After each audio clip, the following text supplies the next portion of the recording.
This movie is hella boring, and I was shocked that you could make this material this dull. Oh my gosh, you guys, there's another Firestarter. It's been so long since we had a Firestarter. Now there's another. It's been nearly 40 years. I've been waiting anxiously, and here it is. Alonso, tell us about the newfangled Firestarter that we just watched, that they just showed to us like at the last minute. If they catch her, they're gonna put her in a cage. Charlie? They're gonna run tests on her for the rest of her life. We'll never see her again. If who catches me?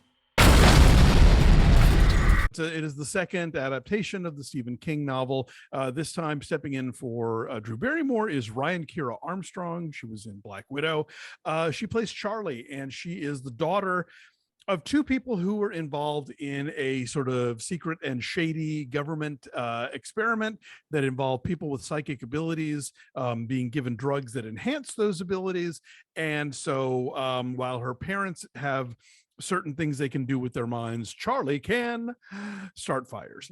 And they have pretty much spent, she spent her entire life kind of on the run. Her parents have been trying to keep her hidden from the big bad government folks, but they are coming for her, for them, and she and her dad have to sort of hit the road and the things and chasing and bad government conspiracy, blah blah blah. This movie is hella boring, and I was shocked that you could make this material this dull. Like maybe it's because I'm watching the new season of Mystery Science Theater, but I was reminded of like Film Ventures International, like the crappy distributors who would like pick up a dumb like European schlock horror movies and release them in a TV format with a new title. This movie looks bad. It's unengaging.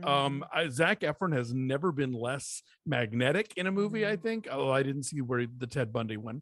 I don't. This is a big ball of nothing. This feels like more churned out Blumhouse product. Like they put out so much content, and this is just like compared to some of the best stuff that they have done, like some of the really important, groundbreaking stuff they've done over the years. This just feels like a whole lot of nothing. Yeah, like it's incredibly boring. There's never any tension.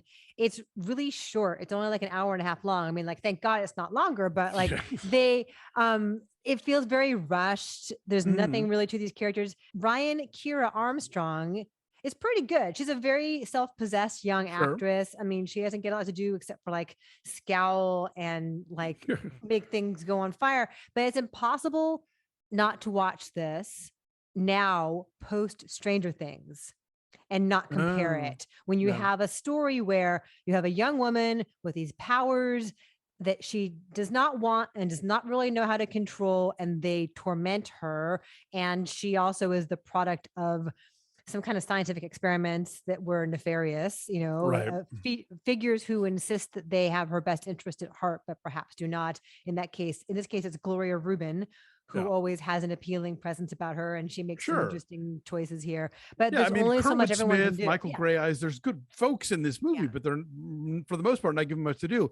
And yes, before anybody says it in the comments, yes, obviously Stranger Things is paying homage to Stephen King and Steven Spielberg and a lot of other 80s horror, but that's a better take on this kind of Stephen King material than this movie is, frankly. Oh yeah. I did I haven't read a lot of Stephen King, but I did read this book back in the day. I don't remember why.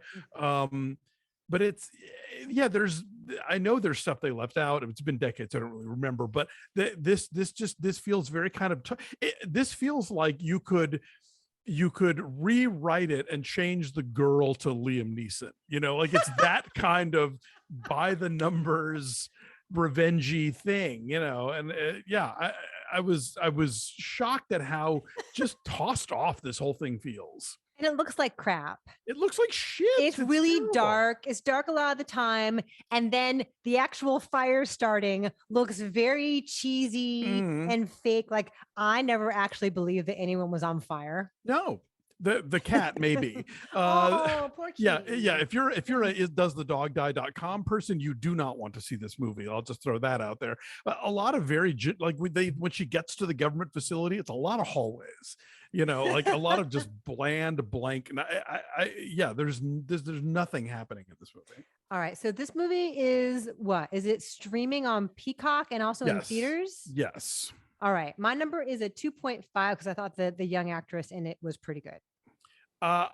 I said 3.5, which now suddenly feels really generous. I'm you want to change it? I'll say 2.7. So we're at a 2.6. Okay. So this is not even worth the hour and a half it would take to watch it. No. And this harkens back to, I remember in the mid 80s where it seemed like there was a new Stephen King adaptation every week, this is just like, go to the Wrap. Bibbs has done a ranking of all the Stephen King movies. There's something like 45 of them, and he has this like very close to the bottom. It's a lot of nothing. So why are we here? Right. So this is like the original was not very good. This one's not very good. This one's less good than the original. It's a damp squib. There is your quote.